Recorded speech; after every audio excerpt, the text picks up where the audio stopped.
नमस्कार, आपके अपने YouTube चैनल पुष्प ग्लोबल सर्विस में आप सभी लोगों का पुनः एक बार स्वागत है। आज की ग्रांट पे बात करने वाले हैं हम, जो है बहुत ही अच्छी ग्रांट है, जो है NPCI की ग्रांट है। ये बहुत दिनों बाद ग्रांट निकली है। मिनिस्ट्री ऑफ माइनॉरिटी की ग्रांट है। जो नई मंजिल आपने कभी चलाया, सीखो कमाओ चला है, तो ये सारे ग्रांट को जो है कंसीडर करके PM विकास के अंदर डाली गई है। आज उस ग्रांट पे हम बात करने वाले हैं। ये ग्रांट बहुत अच्छी है। इस ग्रांट को करने के लिए आपको करना क्या पड़ेगा, उस पर डिस्कस करने वाले हैं। तो नेशनल प्रोडक्टिविटी काउंसिल, यानी ये जो काउंसिल है गवर्नमेंट ऑफ इंडिया की, यहाँ से ग्रांट निकाली गई है। MOMA के through ministry of minority affairs की ग्रांट है। इसके लिए NGOs, ऑर्गेनाइजेशन, कंपनीज जो इस फील्ड में काम कर रही हैं, चाहे वो NGO हो या कोई ऑर्गेनाइजेशंस हो या कोई कंपनी हो, जो भी इस सेक्टर में काम करने वाली संस्था हैं या काम कर रही संस्था हैं, तो उनके लिए बहुत बड़ी अपॉर्चुनिटीज़ भी है और ये मौका भी है कि वो इनके साथ इम्पैनलमेंट होके अगली नेक्स्ट काम करने के लिए 2027 तक एलिजिबल हो जाएंगे। तो इन्होंने लिखा, request for invitation of empanelment of organisation, NGOs, companies working in the field of a scheme run by the Ministry of Minority Affairs with the social emphasis of the skill and training component when leadership and entrepreneurship component and education component beneficiaries। ये जो भी काम करने वाली संस्थाएं हैं उनके लिए मिनिस्ट्री ऑफ माइनॉरिटी के साथ यानी नेशनल प्रोडक्टिविटी काउंसिल के साथ आपका एक इम्पैनलमेंट हो जाएगा, फिर आप इनके साथ आगे काम कर सकते हैं। इंट्रोड्यूसिंग में क्या है कि national productivity council NPC is national level organisation to promote the productivity culture in India. यानी जो NPCI है ये ऑर्गेनाइजेशनल नेशनल लेवल की संस्था है। ये जो है establishment bye the ministry of industry government of India 1958, यानी 1958 में जो है ये ऑर्गेनाइजेशन मिनिस्ट्री ऑफ इंडस्ट्री ने स्थापित किया था। It is the autonomous multi, तो इनका कहने का मतलब यह है कि जो भी गवर्नमेंट से काम कर रही संस्थाएं हैं, नॉन प्रॉफिट ऑर्गेनाइजेशन है, ये सारी चीज़ें आप इनके साथ। दूसरी बात सबसे बड़ी अच्छी हम बात करने वाले हैं, NPCI is the constituent of the Tokyo based Asian productivity organisation APO, जिसको बोलते हैं Asian productivity organisation. Inter government body which the government of India one of the founder member NPC team with the client to work. तो कहने का मतलब है कि आपको इसके बारे में जानना रहेगा तो आप ये पूरा आपको पैराग्राफ पढ़ना पड़ेगा। और दूसरी चीज़ बात करते हैं कि हम इसको अप्लाई कैसे कर सकते हैं, अप्लाई करने के लिए क्या तरीके हैं, कैसे अप्लाई कर सकते हैं, ये RFP हमें मिलेगी कहाँ, इसकी भी बात करने वाले हैं। हमारे साथ आप कंटिन्यू बने रहिए वीडियो में, हम पूरी डिटेल्स आपको शेयर करेंगे, बताएंगे कहाँ से डाउनलोड करना है, कहाँ मिलने वाली, कैसे भरना है।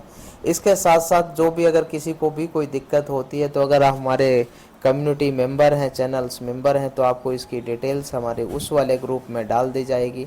जिस ग्रुप के आप कम्युनिटी मेंबर हैं, हमारे साथ जुड़े होंगे, वहाँ पे आपको ये पूरी डिटेल्स मिल जाएगी।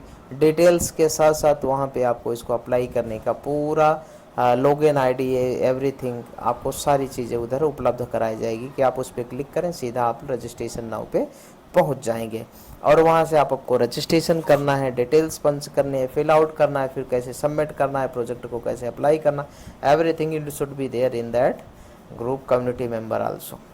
तो अभी हम जो बात करने वाले हैं, देख रहे थे कि रिक्वेस्ट फॉर इन्विटेशन क्या है, ये सारी चीज़ें हमें देखनी पड़ेगी। जैसे the intent of empanelment with the reference of minority, अगर आपने माइनॉरिटी में पहले से काम किया हुआ है, चाहे वो प्रधानमंत्री विरासत का संवर्धन जो PM विकास है, विच इज़ द कंसोलिडेट ये पूरा जो है कंसोलिडेट करके इन्होंने एक बना दिया पीएम विकास। और पीएम विकास का जो पूरा मतलब है प्रधानमंत्री विरासत का संवर्धन। ठीक है, समझ में आ गया।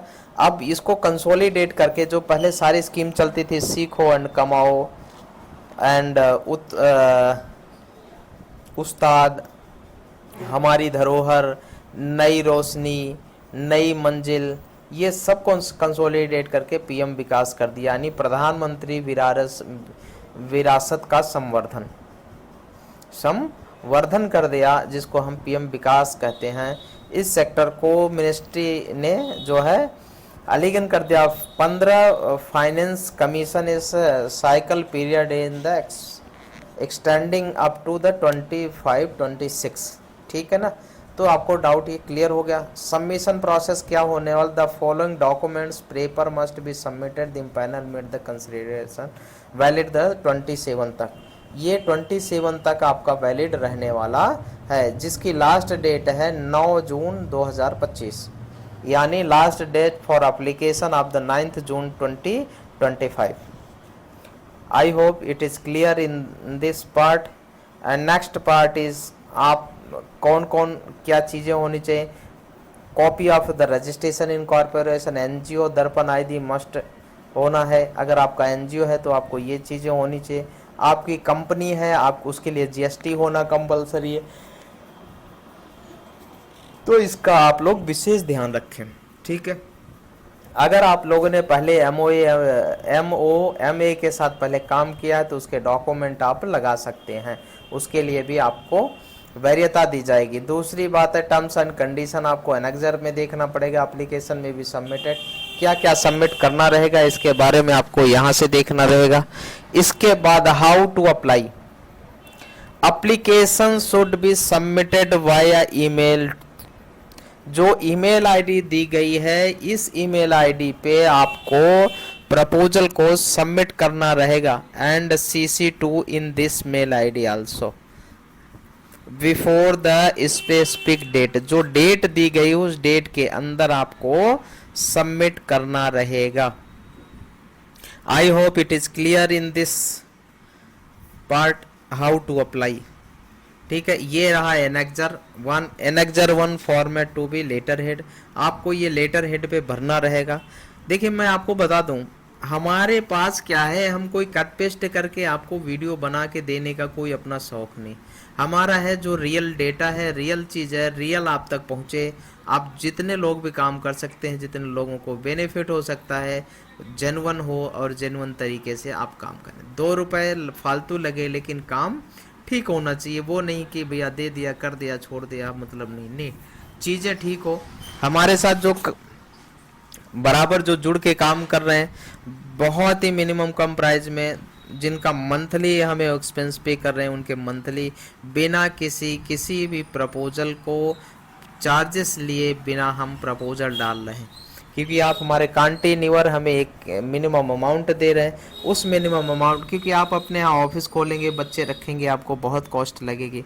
उसके बिहाफ पे 3 से 4 एनजीओ एक बच्चे को हायर करके हम रख देते हैं। आप उनके बिहाफ से वो आपके काम को करते हैं और बहुत ही के कम मिनिमम प्राइस में आपका काम चलता रहता है। तो ये बहुत बड़ी अपॉर्चुनिटी है, बहुत लोगों को उससे लाभ भी हो रहा है। और हमारे साथ जो जुड़े एनजीओज हैं, मैं नहीं कहता मेरे पास 50,000 हैं, लेकिन जो भी 2, 4, 5, 10, 20, 50, 100 एनजीओ जो भी हैं जिनके साथ हम काम कर रहे हैं, डेफिनेटली है कि कहीं ना कहीं उन्हें सफलता ज़रूर मिल रही है। ये सब आप लोगों के प्यार से ही हो रहा है, मेहनत से हो रहा है, दिन रात लगे हुए हैं, तो कहीं ना कहीं काम भी बन रहा है। अब हम बात करने वाले हैं कि ये जो सब्जेक्ट ये आपका ये रहने वाला है, आपको इसको ध्यान रखें। इसके बारे में ये पूरे लेटर्स को आपको फिल आउट करना रहेगा। ऑर्गेनाइजेशन की details, everything it should B update in that, और यहाँ पे सील एंड सिग्नेचर आपको करना रहेगा। इसके बाद क्या रहेगा, आपको इनको इस मेल आईडी पे आपको भेजना रहेगा। इसका आप विशेष ध्यान रखें। कौन सी मेल आईडी है, eca.group@npci.india.gov.in पे भेजना रहेगा। अब हम बात करते हैं ये मिलेगा कहाँ। तो आपको इसके लिए आना पड़ेगा npcindia.gov के साइट पे आना रहेगा। अगर आप, मैं एक चीज़ और बता दूं, आपको काम करना है ना, तो आपको किसी के साथ जुड़ के करना पड़ेगा, या तो खुद इतनी मेहनत करें, खुद जानकारी हो, या तो किसी जानकार के साथ जुड़ के काम करें। कोई ज़रूरी नहीं कि आप एक बार में सफलता ही हासिल कर लेंगे, लेकिन करते करते अभ्यास थे, वही वाली बात है ना कि जब मेहनत करते कंटिन्यू लग जाएंगे तो डेफिनेटली है कि आपको वहाँ तक पहुँचने में कोई दिक्कत नहीं होगी। अब हम बात करते हैं कि ये ग्रांट लेने के लिए हमें जाना कहाँ पड़ेगा। ये है एनपीसी की पूरी वेबसाइट है, आप इनकी वेबसाइट पे भी आके सारी चीज़ों को देख सकते हैं। इनके यहाँ सारी चीज़ें अप्लीकेबल है। All document to prime minister national relief fund 100% deducted from tax. अगर आपने PMNRF का जो नोटिफिकेशन है, prime minister of national relief fund में अगर आप कोई डोनेशन देते हैं तो आपको वहाँ पे 100% टैक्स का बेनिफिट मिलने वाला, इसका आपको ध्यान रखना चाहिए। ठीक है, अब हम बात करने वाले हैं कि ये ग्रांट को कहाँ से हम ले सकते हैं और इसको कहाँ चेक करें। पहली चीज़ तो ये बात है, तो आपको इनकी वेबसाइट पे आना है। यहाँ से आपको ट्रेनिंग प्रोग्राम के बारे में पता चल जाएगा, अबाउट अस के बारे में आप जानना चाहें तो यहाँ से देख सकते हैं। इसके साथ साथ अगर सीधा आपको जाना है तो आपको जाना है सीधे टेंडर पे। टेंडर पे जैसे क्लिक करेंगे आपको एक नेक्स्ट वेबसाइट पे ले जाएगा, एक अलग से फॉर्म खुलेगा। वहाँ पे सबसे ऊपर लिखा है request for invitation for empanelment of organisation companies working in the field of scheme run by the ministry of minority affairs with special. तो आपको ध्यान रखना, डेट पब्लिकेशन का हुआ 3 जून को ये पब्लिश हुआ है। डेट ऑफ सबमिशन 9 जून को आपको सबमिट करना रहेगा। ध्यान रखेगा, डेट बढ़ने की कोई चांसेस नहीं है, लेकिन आपको टाइम से पहले अपने डिटेल्स को तैयार करके और इनको सबमिट करना रहेगा। इसका विशेष ध्यान रखें, टाइम से पहले अगर आप सबमिट करेंगे तो डेफिनेटली है आपका काम होगा ही होगा। ठीक है, तो आज की जानकारी आप लोगों को कैसे लगी? इस जानकारी को निरंतर पाने के लिए हमें कमेंट करके ज़रूर बताएं, लाइक और शेयर सब्सक्राइब जरूर करें, क्योंकि जब तक आप दूसरे को शेयर नहीं करेंगे तब तक आप दूसरे से भी कैसे उम्मीद कर सकते हैं कि हम भी आगे कैसे बढ़ सकते हैं। तो आपको अगर आगे बढ़ना है तो एक दूसरे की हेल्प करना पड़ेगा। जब आप दूसरे की हेल्प करेंगे तो डेफिनेटली है आपका कोई ना कोई मार्गदर्शन हेल्प करने वाला मिलेगा। जानकारी अच्छी लगी तो लाइक सब्सक्राइब शेयर कमेंट जरूर करें और अपनी राय हमें ज़रूर शेयर करें। मिलते हैं नेक्स्ट इन्फॉर्मेशन में एक नई जानकारी के साथ आप सभी को। तब तक के लिए मेरा नमस्कार।